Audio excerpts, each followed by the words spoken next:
Shifting হওয়ার পর আজকে রাতে আমি চিকেন বানাবো, তো চলো সেটাই তোমাদের সাথে শেয়ার করব। হাই, আমি Paramita, welcome back to my another mini blog. তো দেখতেই পাচ্ছ আমি বেরিয়ে গেছিলাম বাজারে যাওয়ার উদ্দেশ্যে। প্রায় 7:30 কিন্তু বেজে গেছিলো, মানে অনেকটাই লেট হয়ে গেছিলো। তো চলে গেছিলাম বাজারে, তারপর নিয়ে নিয়েছিলাম চিকেন। আর আমাকে দেখে বুঝতেই পারছো আমি কতটা খুশি। তারপর আরো কিছু জিনিসপত্র নিয়ে আমি চলে গেছিলাম সোজা মিও মোড়ে, কারণ আমি বিকেল থেকে কিচ্ছু খাইনি, তো আমার খুব খিদে পেয়ে গেছিলো। আর রান্না করতে করতেও তো অনেকটাই লেট হবে। তো মিও মোড় থেকে নিয়ে নিয়েছিলাম চিকেন প্যাটিস।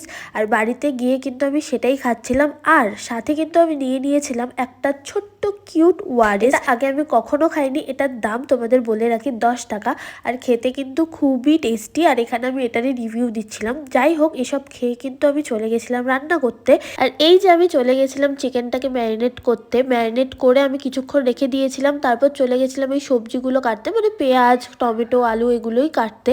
তো এগুলো কাটছিলাম। আর পেঁয়াজ কাটার সময় আমার অবস্থা খুবই খারাপ হয় প্রত্যেকটা বার। মানে আমার একা থাকতে কোনোই কষ্ট হয় না, শুধু রান্নার সময় এই পেঁয়াজ কাটতে আমার যত রাজ্যের কষ্ট হয়। বিশ্বাস করো, আমার একটু অ্যালার্জিরও দোষ আছে, যার জন্যই আর কি কষ্টটা হয়। তারপর কিন্তু আমি একটু আমার জন্য কষা মাংস রেখেছিলাম, সেটাই আমি খেয়ে দেখছিলাম। আর রাতে কিন্তু দেরি করিনি, করে নিয়েছিলাম ডিনার। আর এই যে আমার বানানো চিকেনের ফাইনাল লুক, দেখতে কেমন হয়েছে আমি ঠিক জানি না, বাট খেতে কিন্তু খুবই টেস্টি হয়েছিল।